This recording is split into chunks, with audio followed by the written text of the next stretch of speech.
I have watched some TV, I've heard various comments, and, you know, it, I realize that, there's a lot of different stuff different ones, are concerned about for various reasons. They watch the news and news programming. I listen to various arguments. There's the right wing, the left wing, they say, conservative and liberal. The truth of it is, if liberals were really liberals, they wouldn't want to tell everyone how to live their lives, right? An actual liberal would be very tolerant, right? If you realize, that if someone says they're leftist and they say that they're liberal, it also doesn't mean, anarchy, because anarchy isn't an actual liberal idea. Anarchy is something completely different. I don't know if you can tell the difference between anarchist and liberal. But I've found is that, a lot of those that talk about liberalism seem to want to go towards either anarchy, they want to go towards like socialism. And, there's a certain, idea of socialism that different ones talk about. And I've tried to talk to different ones about, capitalism and socialism, because there are those who actually believe that, you know, stuff like Social Security and Medicare, that it's socialist, even though it's part of a capitalist government, right? And realizing that they obviously don't really comprehend capitalism. You see, Social Security and Medicare is actually a capitalist idea. It isn't a socialist idea. If you actually look at actual socialism, you'll realize that while some want to compare Social Security and Medicare to socialism, it isn't actual socialism. It's actually capitalism. And there are those who don't comprehend the reason why. You see, most of those that actually get Social Security have worked most of their lives. And so it's like an insurance. Social Security is like getting an insurance policy. You pay a certain amount, and then if there's some kind of an accident, or if there's, some damage to property or something, you use your insurance. In essence, that's what Social Security is. It is a capitalist idea based on the idea of insurance. It's something that's supposed to help those that, get to a certain age where they need to retire, or where they can't, necessarily sometimes do the work that they did at the same level that they did. Also for those who may get some kind of disability, because when someone is disabled, it makes it difficult sometimes for them to, have any kind of work for various reasons. For me, most of the difficulty I have with my disability is based on prejudice. When you realize that there are different ones who have certain prejudicial ideas about what mental health is. So as soon as they find out that I have a mental health disability, instead of trying to work with me like they would with someone who maybe is a quadriplegic, someone who may have cancer, or something like that, when you realize the discrimination that they have, that they show towards me because I have a mental health disability, which makes it very difficult to actually get any work. And when you realize that, what that does is it makes life more difficult for someone who already has mental health problems, right? Fortunately for me, because I actually worked for a living, I have Social Security. I got Social Security disability, and that allows me to have money because of the fact that I actually paid Social Security just like someone pays insurance. And because I can't work currently, guess what? I get enough money to help me to actually pay all my expenses. It is a capitalist idea. It was never a socialist idea. And what I find interesting too is that there are those who talk about, that they don't want to have a bunch of Mexicans crossing the border and stuff, to get certain. And in New York, they just passed a deal that actually said that they want to give free college tuition to illegal immigrants, and I'm like, you've got to be kidding me. That isn't trying to stop different ones from illegally crossing. That's like saying, hey, go ahead, illegally cross all you want, we'll give you free college. And it's just kind of interesting, like I said, that there are those who don't seem to comprehend certain ideas. That it's beyond the scope of their limited thinking. It's like they have linear thinking, just one dimensional. And they can't look at all the other aspects of reality.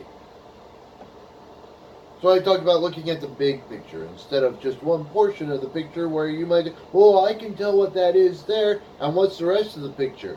What's the rest of the picture? I mean, can you imagine if it was something where, there was a woman who was like, and stuff, and that's all they were looking at. All right? If that was all they were looking at. And they're like, look at that. She looks like she's scared. She looks like she's terrified. She look, and stuff like that. And then it's like, but did you look at the big picture?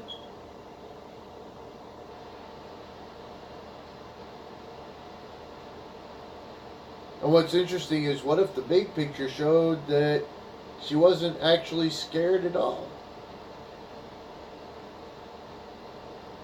What if it was something where it was just an actress on a stage and she was just acting? And there were tons of others that were there applauding her performance.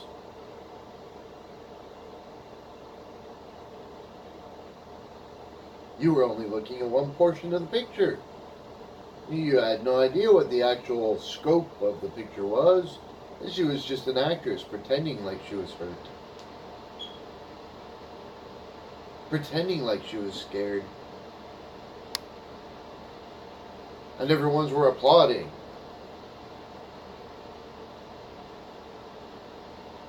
And throwing flowers onto the stage. But all you saw was that little portion of the picture where she was like, and that's it. That's all you saw.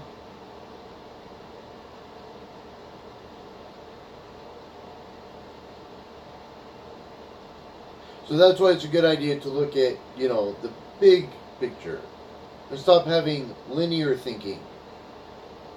Looking at all the different aspects of what it is that you're actually talking about and what it really means and what it would entail. Because some talk about, like, we should just have Medicare for everyone, right? And I'm going, well, if that's the case, you realize how many different ones would lose their jobs, right? From all those insurance companies. What, are you going to hire them all to work at Medicare suddenly? Is that what you're going to do? Say, well, we're going to turn all the insurance companies into Medicare. And everybody keeps their jobs. Is that what you're going to say?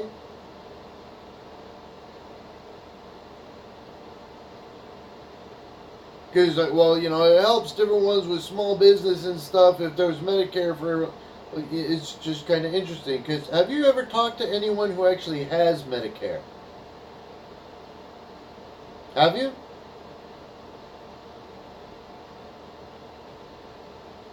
I have Medicare. Have you ever talked to me about what it's like and why it is that I don't really go to the doctor very often? It's like I didn't even like to go to the doctor when it was for mental health. And guess why I didn't enjoy going to the doctor even for mental health? Because all I had was Medicare. I mean, it isn't like, I got help, with stuff like getting a social worker and stuff like that. Oh, I'd have to pay for that myself because Medicare doesn't cover it. Even for glasses and contacts, do you realize what all it is that Medicare doesn't cover? I'm nearsighted.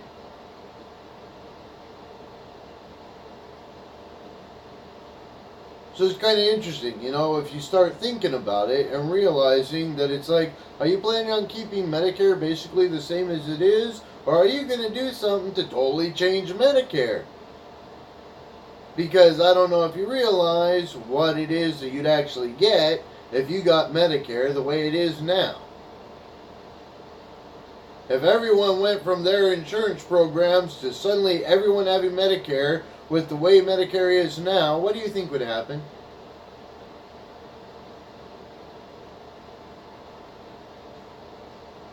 And like I said, if you really want to stop different ones from crossing the border illegally, what's kind of crazy about it is that women will literally cross over a river to have a baby on the shore of America to say that their child is American. They're like, the baby was born on American soil. Well, you know what? I got some ideas to stop illegal immigration and get different ones to possibly want to actually, come to America legally.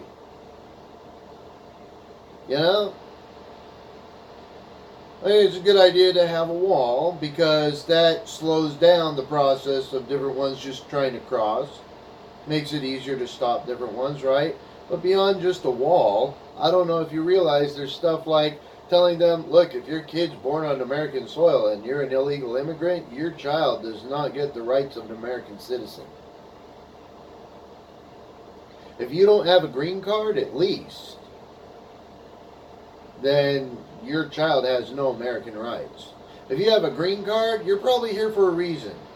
You're here for school, you're here for business, something like that, right? So if you're living in America with a green card and you have a child, well, then your child could have rights as an American because at least guess what you're doing?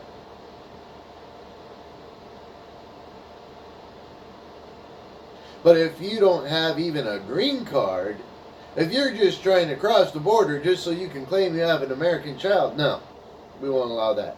If you cross the border or come from someplace else and you don't at least have a green card and you aren't an American citizen, your child is going to have to, deal with the fact that either one, if your country doesn't allow them to be declared as a citizen of their country because you decide to have them on American soil, that basically they don't have a country. Or you could just stay in your country and at least your child would have citizenship of the country that they're from. And if you want your child born in American soil, well, at least try and get a green card, right? Which means what? That you're probably going to have to, work, do some schooling and stuff like that, right? So you'd actually be helping to contribute somewhat while you're living in America. But if you don't even have a green card, just being born on American soil doesn't give you any rights.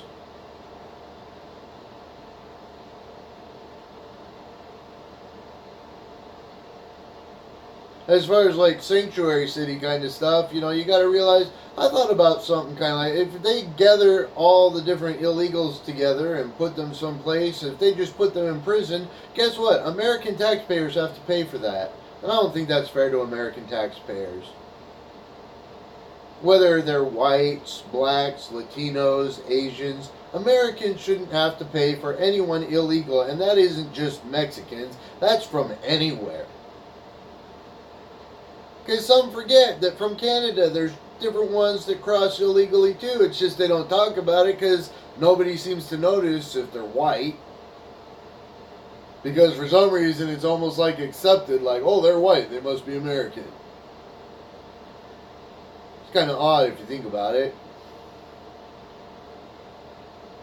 But do you realize how many, Mexican Americans that are actual American citizens, where their families have lived in America for generations, and yet for some reason some of them are still told to go back to Mexico as if they're illegal immigrants?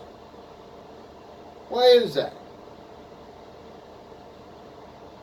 They aren't illegals. They're American citizens. So why would you tell them to go back to their country when if they're living in America and they're American citizens, they're in their own country?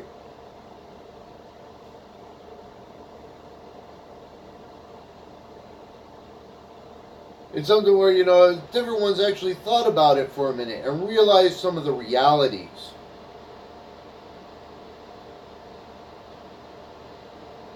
And as far as like, with, some of the different state-run, different kinds of stuff, right? That they talk about at different times.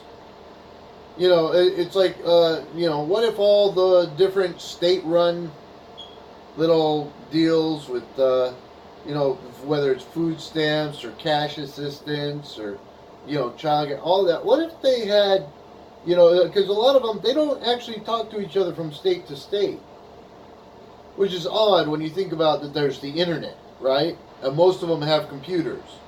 So why is it that state to state doesn't necessarily communicate with each other in case different ones are trying to take advantage of the system?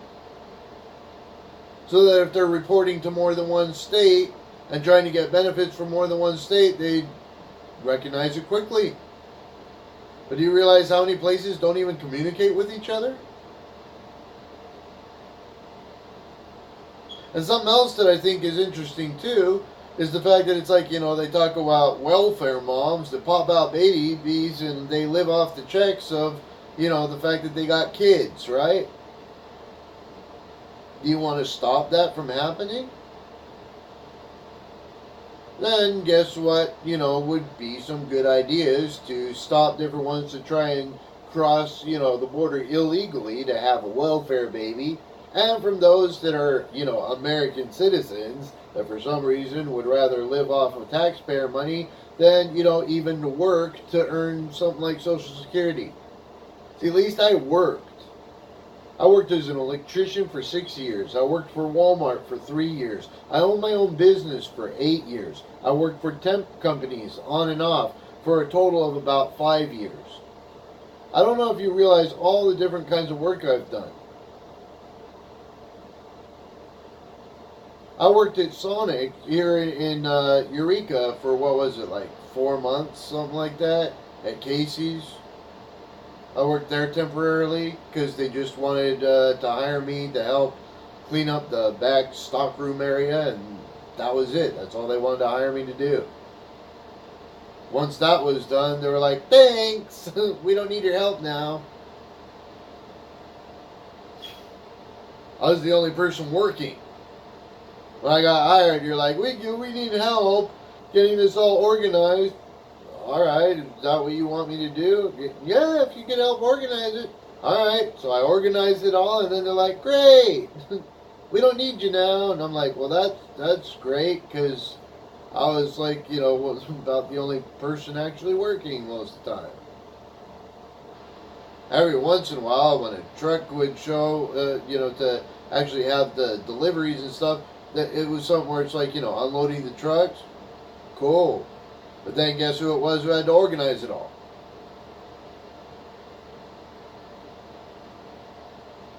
So it's just kind of one of those deals where sometimes you just got to wonder about it. And like I said, I don't know if you noticed, but if you watch The Punisher, which, some don't like violence and stuff, but realize that in The Punisher, the series on Netflix, that it's something where they're going, you're making a bad name for us, you're making us look bad, we need overtime, and it's like, so basically, when you realize that is the attitudes of certain ones, and I'm like, so you'd rather hire a bunch of, different ones that you have to pay extra time and a half to, and all that kind of stuff, who don't really want to work. They just want to do the minimum that they can so that they can make as much money as possible from you, instead of hiring someone like me who actually does what they're supposed to do. And then you'd rather fire me because apparently I make the rest of your company look bad, instead of trying to find others who actually, like me, would help your company make money because we actually do what it is we're paid to do.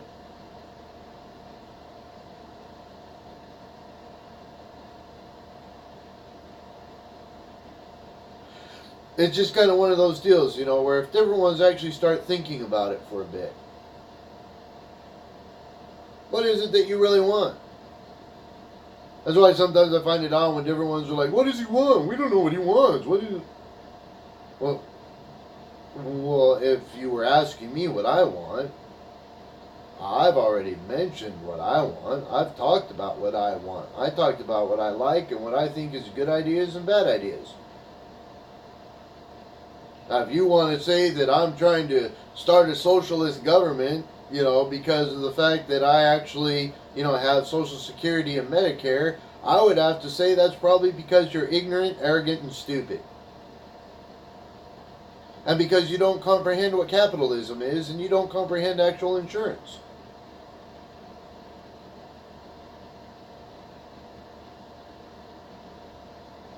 Like I said, there's some very simple ideas that could help everyone. Including, like, if there was a flat tax for all businesses, regardless of big business, small business. But having it to where with big business, when you realize at a certain point, big business is paying quite a bit of money, right? And they're probably going like, look, we're paying a ton of money, we don't want to pay, we wish we could have 0% for our tax. Well, you know what? Let me tell you what we can do for big business and stuff, and even small business too. If you hire employees and pay them $15 an hour instead of what they consider the minimum wage, right? Like maybe if minimum wage was like, $9, $10 an hour. But if you pay your employees $15 an hour instead of the minimum wage, you'll get a tax break. The tax break is because you're paying your employees a living wage, $15 an hour. Minimum wage means they're probably going to have to get a second job. But if you give them what they consider a living wage, which everyone seems to agree $15 is basically what they consider a living wage, well then guess what? You get a tax break. If you provide insurance for your employees, you get another tax break. And if your employees work for you for at least 10 years and then retire, you get another tax break. And eventually, with all the tax breaks you get for helping your employees have better lives, you could actually get to where you pay zero taxes. And the reason for that is you're putting all that money you would have been putting towards taxes to your employees. Oh, but wait a minute. What it costs to do that with your employees doesn't cost as much as what it was that you had for the taxes you're saving. So I guess you'd actually get to pocket a little extra money.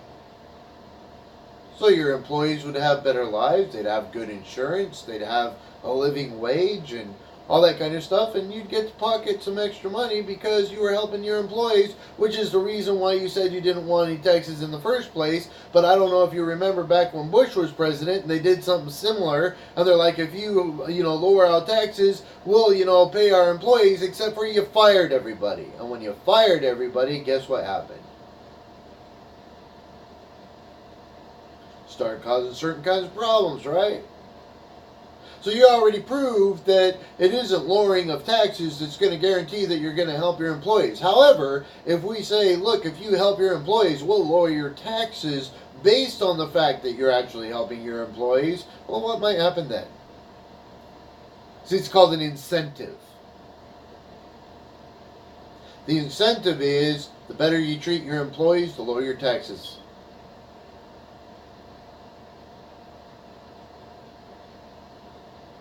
And what's crazy is when you realize I really don't need to pay any taxes. I don't know if you realize that. I get Social Security. It's non-taxable income. I can actually make up to, I think it's $25,000. So I had asked, when I was at the tax, I was like $25,000, and I don't have to even report my taxes. If I'm, doing stuff where it's like, investing and other kinds of stuff like that. I don't know if you realize it, but my house taxes that I pay every year, I can get that back 100%. I also live in poverty.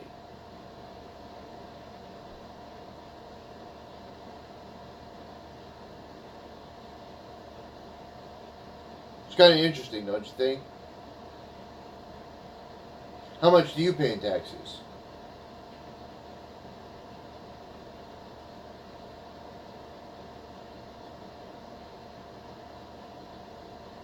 Just something to think about.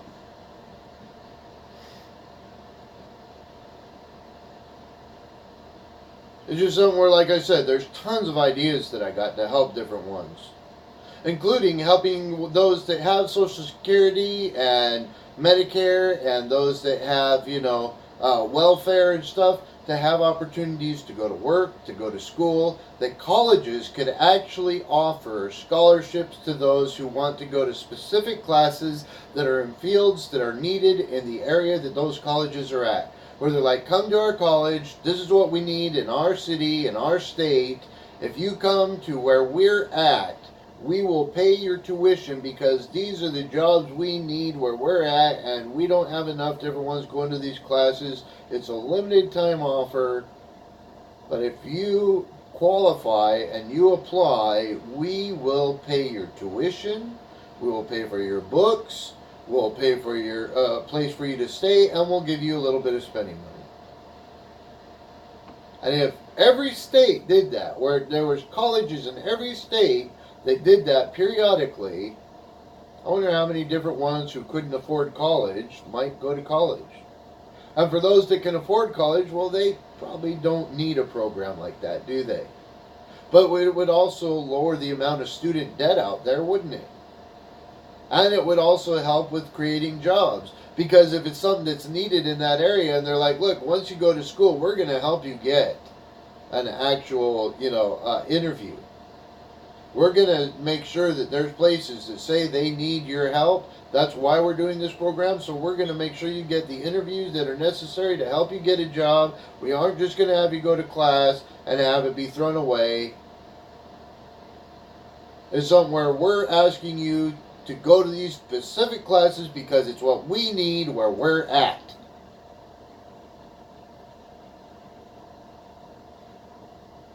And if you go to school, you could get some free college, you'd get some free credits, and you could get a possible job because the interview is set up as part of the process.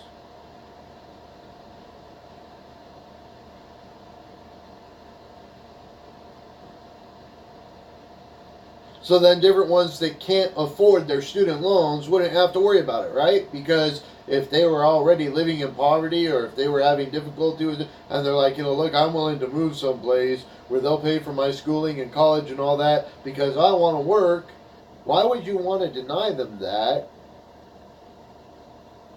when they could actually be a contributing member of society? When it's something where they could actually make enough money to care for themselves, their families, and have a college education. And you wouldn't have to worry about all that student debt that didn't get paid, that for some reason taxpayers have to pay for. I don't think that's right. Why should taxpayers have to pay for someone else's student loans when the colleges could actually have what? Certain types of grants or certain scholarships whenever it's necessary for any specific type of work.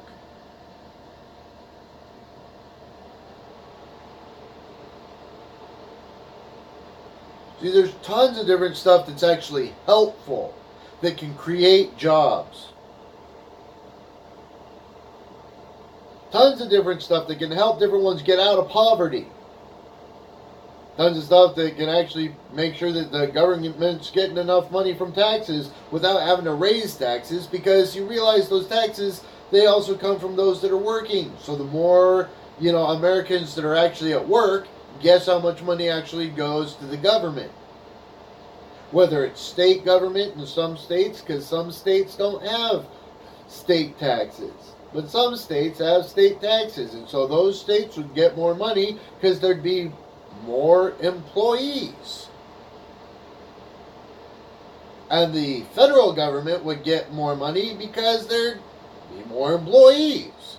So all the employees, all the workers, would be paying taxes.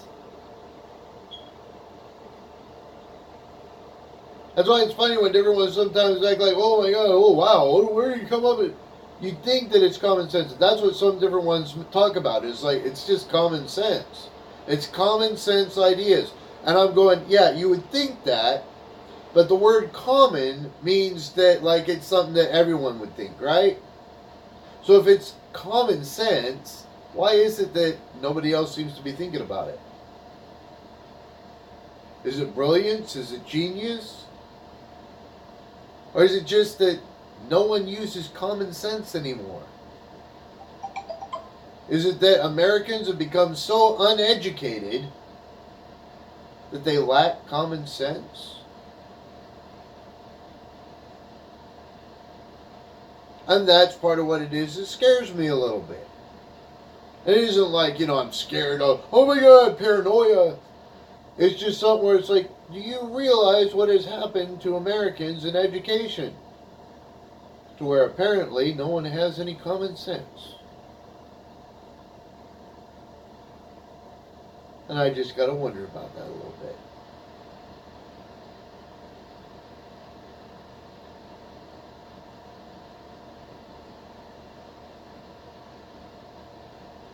See, that's something else too, education.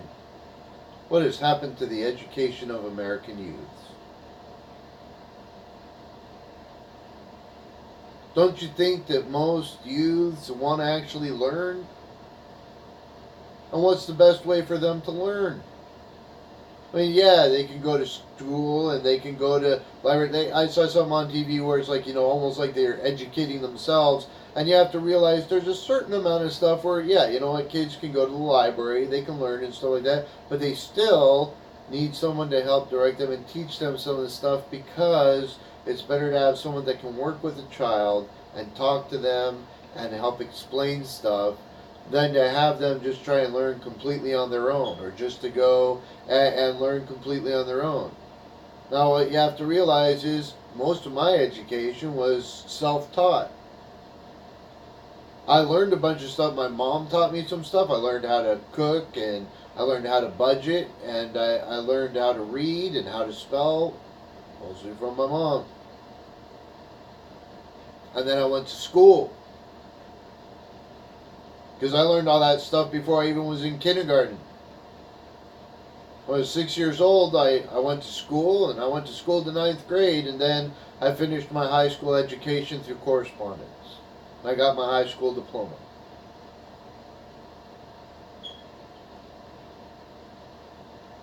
And what's interesting is when I was in school, I remember what I didn't like about school is I felt like the first half of the year was a review of all the stuff I learned last year. The second half of the year, we were starting to learn new stuff, but we didn't get to a point where it was actually like, really getting into all the really good stuff. And then it was like, year's over, go on vacation, come back next year, and we'll review all what it is we just did just now. And then, at the end of next year, hopefully, and just after a while, I was like, I just want to continue to learn. I didn't, there was some stuff I enjoyed with school. You got to realize the stuff I enjoyed was, of course, playing some of the games. I also enjoyed stuff where it was like, some of the, elective classes, right? Which is like, what are most of the electives? Like wood shop, metal shop, art, drafting. They used to have drafting class where it was like actual paper drawing. Now they have, stuff with computers, right? Like CAD programs and stuff like that, and 3D imagery for, for different kinds of stuff. For construction and all sorts of blueprints and stuff like that, right? And then realizing that it's like, when you realize all the different kinds of electives, home ec, cooking, sewing, all that kind of stuff, right? Tons and tons of different types of classes, right? And then there were classes that I enjoyed because, like science, I enjoyed science. I enjoyed history. I love science because of the experiments. Those were always fun. When you realize, putting different chemicals together, learning about plant life and animal life and science, and how different, types of atomic structures fit together while others don't, and then you actually have to have sometimes a third atomic structure to actually bring the molecules together. Different stuff like that. When you realize all the different stuff that you can learn in science, especially someone like me that believes in God, what it was that I learned from science that actually made it to where my faith in God is based not just on I believe in miracles and stuff, which, I believe in miracles, but I also believe in science. So the idea of, Jesus turned water into wine, how did he do that? Well, think about molecular structure. Think about a cyclotron. They can actually change the atomic structure so that it becomes something different, right? Jesus did the same kind of thing with water to wine. It's scientific. Well, what are you trying to say? It isn't a miracle? Dude, he turned, over 100 gallons of water into wine. If you think it wasn't a miracle for Jesus to turn over 100 gallons of water to wine, when you realize the amount of power that's necessary for a cyclotron to convert one atomic structure to a different atomic structure, you're out of your mind. Of course it's a miracle. But it's also scientific.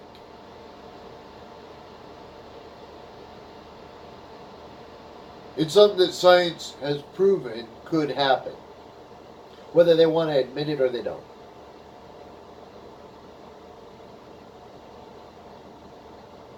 And so it's just something where, when you start to realize certain realities, right? As to what it is that I enjoyed about it. History class, I loved doing research about different civilizations and, how America got formed in other countries with their different governments and what it was that happened, why some governments rose to power and others fell, what it was that started some of the different wars, what it was that, brought about peace, all sorts of different stuff that I studied and did reports on.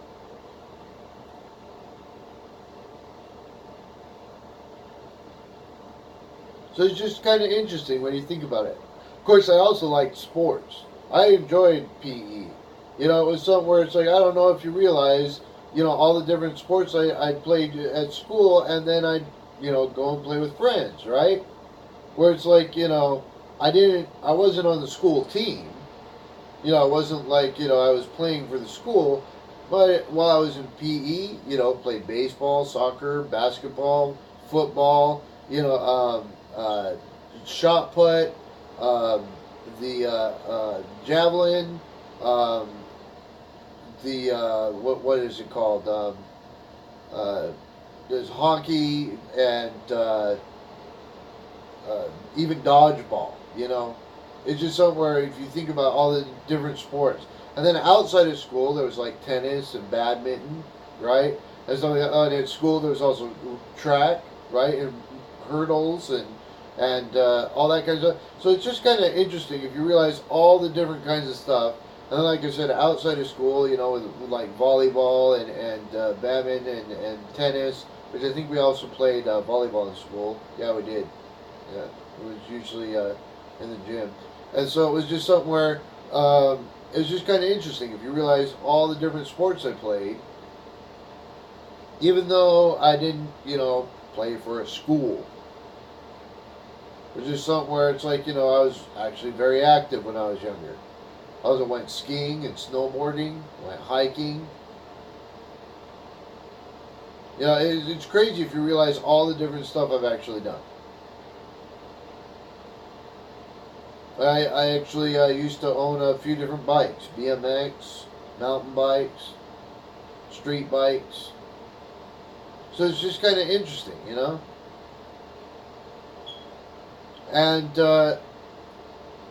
I think about some of that, and what is it that kids are learning today? And some of what I learned, there are those in the city who'd be like, well, that doesn't really apply to me. And I'm like, well, it kind of sort of does, somewhat. It's kind of like The Art of War. If you ever read the book The Art of War and realize why certain ones use it for warfare, and yet it also can be used in business. It can also be used in social life.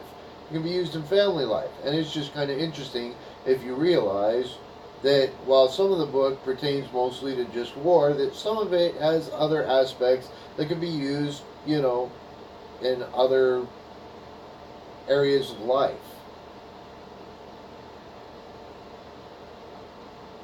And it's something where, if you think that some of the stuff I talk about that has to do with country living doesn't apply to the city, you'd be wrong. And those in the country, if I start talking about stuff about the city and you're like, well, that doesn't really apply to us in the country, you'd be wrong. Because there's stuff from the city that applies to the country. There's stuff from the country that applies to the city, and you might be surprised. What's really funny is if you think about like Jeff Foxworthy, right? Might be a redneck, right? It's like, somewhere, if you got more than 5 cars in your front yard and none of them run, you might be a redneck.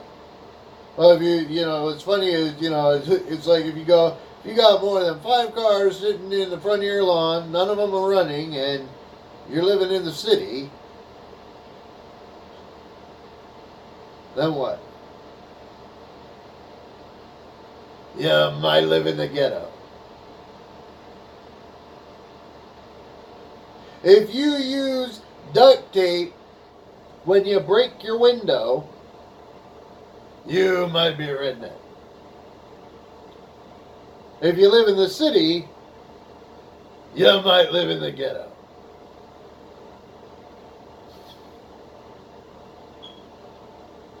It's just kind of funny, like I said, if you start realizing certain similarities. If you all quit trying to divide yourselves constantly and say, well, that applies to blacks, that applies to whites, that applies to... You wouldn't understand, you wouldn't comprehend, you aren't one of us. Well, maybe if you stop trying to separate yourselves from everybody and just said, look, we're all Americans, and we all have to deal with certain issues. There's some stuff that, looking back at certain times, there was definitely some wrongs that were done. We're trying to move ahead because we're Americans. We're trying to progress because we're Americans. We're trying to make America great again, as much as some hate that term, because we're Americans. Because you have to remember that there are certain times in America that were made great. For example, the Declaration of Independence. That was a great moment in American history. The freeing of the slaves. That was a great moment in American history. If you hear the term, let's make America great again, and your thought is, let's go back to slavery, apparently you forgot about Abraham Lincoln.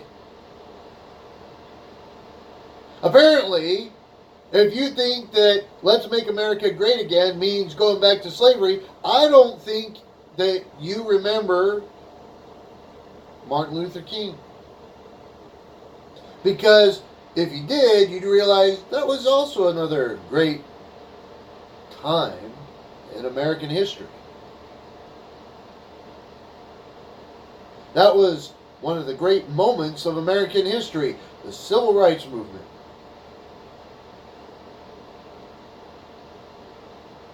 So if I were the president and I was saying, let's make America great again, and if you told me, what, do you want to go back to slavery? I'd be like, what America are you from? Apparently, you don't comprehend what it was that made America great. And what we could do to make it great again. There are moments throughout American history where America was made great. Those moments changed the history of America and made America great. Each one a stepping stone to the next and the next and the next. And then suddenly it's like, let's make America great again, and your first thought is of slavery? Is that what you viewed as a great moment? Because it isn't what I view as a great moment. I thought the great moments in American history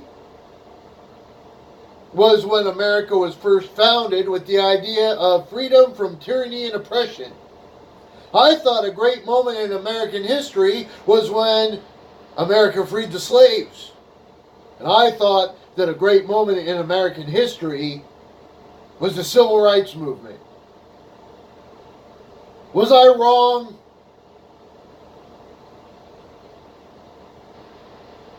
And do you want to make America great again?